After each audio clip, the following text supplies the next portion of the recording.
JDO Motorcycle Shop. Sa kanila ko nakuha tong RCB Premium V-Series. Cars are 8,000 pesos. Sobrang mura compare sa mga online seller. So solid. Yeah, install na natin siya. Yeah.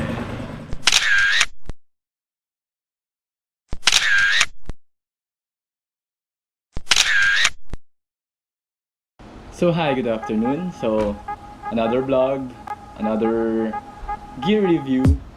So another suspension to look. So I got this RCB V-Series 2 months ago. Then I'm using it for almost 1,700 kilometers.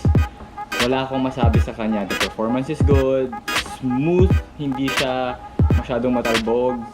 Then it comes with a freebie, which is not actually a freebie, it's a set. May kasama siyang another set of spring, which is kung gusto mo mas malambot yung play or mas magaan yung play niya.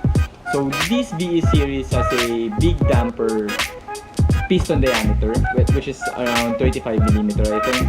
Then it has a high pressure nitrogen. Kung makikita niyo yung pinaka-cast niya sa likod, yun yung lalagyan ng high pressure nitrogen niya. Then adjustable spring preloaded. So makikita natin mamaya kung paano ina-adjust yung spring niya.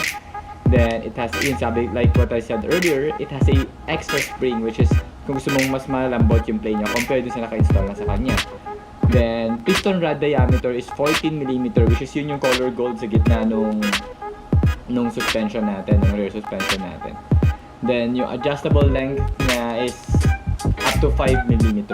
So makikita natin siya. So ang ganda nung performance nitong RCB na rear suspension, actually dual absorber suspension. So may install ko yung GoPro ko sa likod ng AEROX natin para makita natin kung paano yung play mismo during the ride. It's only a short ride but dinaan ko rin ulit siya, like kung paano ko ginawa yung review doon sa LCM natin, ganun din yung ginawa ko doon sa RCB suspension natin. Dinaan ko rin siya sa mga malulubak na kalsada along EDSA and along Guadalupe area. So, yung mga colors na available ni RCB Premium Black RCB na VE series, which is the white, the red, and yung kinuha ko is yung Premium Black Edition. So, I got it for only 8,000 pesos, which is, sabi ng iba is muna daw kasi actually nakikita ko rin siya online, which is nag-range siya na 9,000 to 9,500. I only got it for 8,000 pesos. Dito sa JDO Motorcycle Shop in PASIG. So, check na lang natin. Link ko rin sila dito sa vlog na ginagawa natin. So, another review. Thank you for watching.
So yan guys, tignan natin kung saan ginagamit tong adjuster niya. So ito yung AEROX S ko.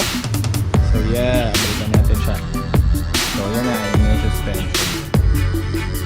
Yes sir! Yun!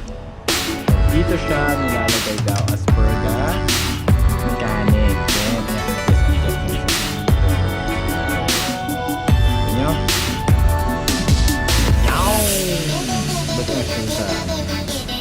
So yun, yung gamit nito. Yun, 14.